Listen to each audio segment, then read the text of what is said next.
Welcome everybody to an all-new episode of The Cooler. It's your boy Jon Scarlett, and as always with me is... Yeah, boy, dope boy. And we are once again breaking down another episode of Fox's hit show, Empire. Woo. And today was a doozy. Yes, it was. Let me get right into this breakdown. So this was a big Hakeem-centered episode. Right. We find out who kidnaps him is the same thugs that have been harassing Cookie from the neighborhood. And Lucious and Cookie agreed to go and pay the ransom. They pay that ticket, they pay that chicken to get him back. But, you know, Hakeem, the experience leaves his mark on him, and he feels a little emasculated by the whole thing. So he's acting out a little bit when they get him back. A little bit. You know what I mean? And Lucious continues to press him about coming back to Empire. Like, yeah, I know you almost died, but come back over here and cut records with us. And Cookie's new Puerto Rican boo, her head of security, suggests paying those same thugs off to be her personal security. And Andre tries to change Gutter Life Records into a Christian rap label. And we got the brick back just for y'all to know. Ooh, got the brick back. This was like, definitely where's the brick? a brick-worthy episode. And the last part of our recap, Lucious getting closer to his new female artist, Frida, while Cookie also gets closer to her new head of security, Lad. She got closer. She let him get the cookies. Cookie gave up them cookies. So they paid a ransom to get him back. Hakeem, he's altered. Mm-hmm. I don't know if you ever had a gun placed in your face before. I haven't, but I know people who have. It can alter you. It leaves you scarred. I've seen that thing come out close to my face, and I know that wasn't a pleasant experience either. No. You know, I think it just did something to him, and then he went and smashed Anika. Right. I don't know what that was about. Yeah, he was helpless. He couldn't really do nothing to defend himself, and he's supposed to be, you know, Hakeem Lyon. He pulled the banger out like, oh, you ain't got no, just call me a bitch now. It's hard to pull a trigger in front of your mama. Like, it's hard to pull a trigger, period. You might by yourself. So I'm like, but don't pull the hammer out if you ain't finna be about that life. So, and I said this a couple episodes back when we had my man Malcolm in here, that Anika is somebody to watch. So many layers have been pulled back on Anika, you know what I mean? Like from getting used by Lucious, you know, to then getting used by Cookie and all that. Go smash a chick for nothing. Right. They keep panning in on her like she's finna fuck some shit She's gonna snap. So watch for Anika. Anika's got a snap moment coming too. Precious fucking. To start the episode off with her getting knocked down by J Papa. Nigga named J Papa. I'm like, come on, man. The best part of that scene when she threw the leg up on him. Yo! Is Jamal gonna get with the white boy? I don't know.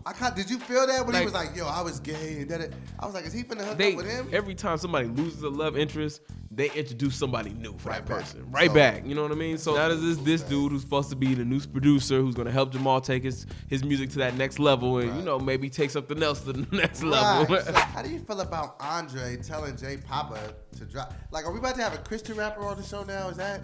Nah, I got a better question. How you feel about J Papa's explanation about his name? My name, Job. He was like, yo, the book of Job? And my granddaddy was a preacher. I had to give it up. That's why he called me Papa. I had to give it up to Pops. I'm like, nigga. He did drop some Christian lyrics. He dropped a Christian bar. You know what I mean? Like, he dropped a Christian bar. I guess it wasn't too bad. Now, Cookie gave out them cookies. Right. To the Puerto Rican homeboy. And then he took off his shirt and he had the same Texas Longhorns. So basically, he got her son snatched up. Right. He orchestrated the whole thing, it looks like. So he's playing her. So it's like, that's a very key, you know, storyline to watch is what's going to happen with that because you sleeping with the enemy. Yeah, every time she get close to somebody, you know, something ended up fucking up. She stay fucking the wrong person. She stay fucking the wrong person. Attached to the wrong dick. I don't know. I think Hakeem is having a spiral. I think that's something to watch. But he bounced back at the end of the episode because he went on stage with his girl group.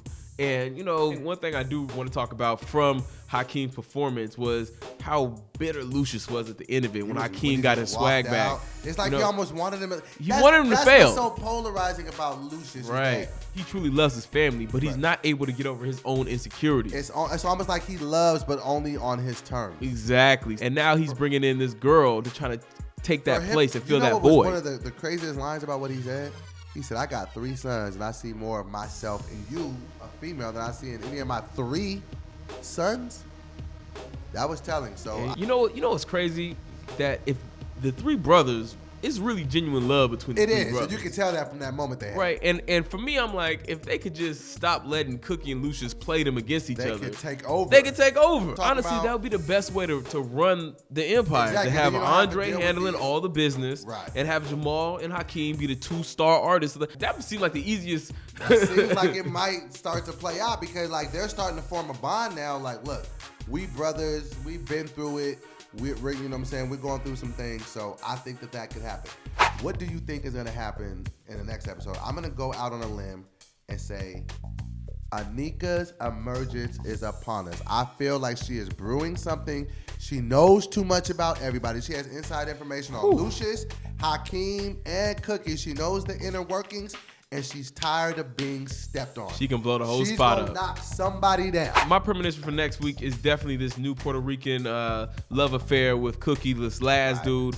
I predict some real serious shit is gonna go down with that because they've already kidnapped Hakeem, so they already shown the lengths that they'll go to get what they want. Right. So now that he's really in there with Cookie, like, what does he really have planned for Lyon behind Dynasty? the curtain. But I enjoyed the episode. Let's rate the system. Now that we got our brick back, Yeah, I give it a half a bird. I give it a half a brick. I give it half a bird. You know what I'm Because saying? that's a lot. You know what I'm saying? If you've been in these streets, I think it's a stepping stone episode to where shit is finna get real. The reason why I'm giving it half a break is I thought the Hakeem kidnapping was going to play out a lot more through the whole episode. Right. They was It like- got resolved in they the were first in 10 and minutes. out. Like, okay, drop the money. Yeah. So, I can't give it a whole brick for that. You know what I mean? It's definitely overall a dope episode. We're in love with it. I know you guys are in love with it, so let's keep it going. All right, y'all. This is the Cooler. It's I've been Doughboy.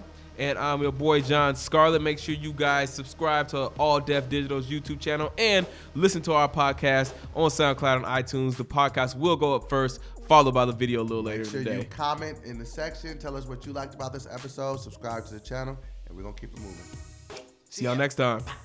Finger pistols automatic. Hakeem loves these hoes. He's still a young dude. You know what I mean? Right. So it's hard for him. But he loves, though. He He stay falling for a chick. Does he? And what is it with him? The whole first season, he was all about, getting that cougar box. Now he's back with these young bitches. And now- he's like on either side of the spectrum. This new chick look like she like 14. Yeah, And how I'm about like, you just date a chick your age?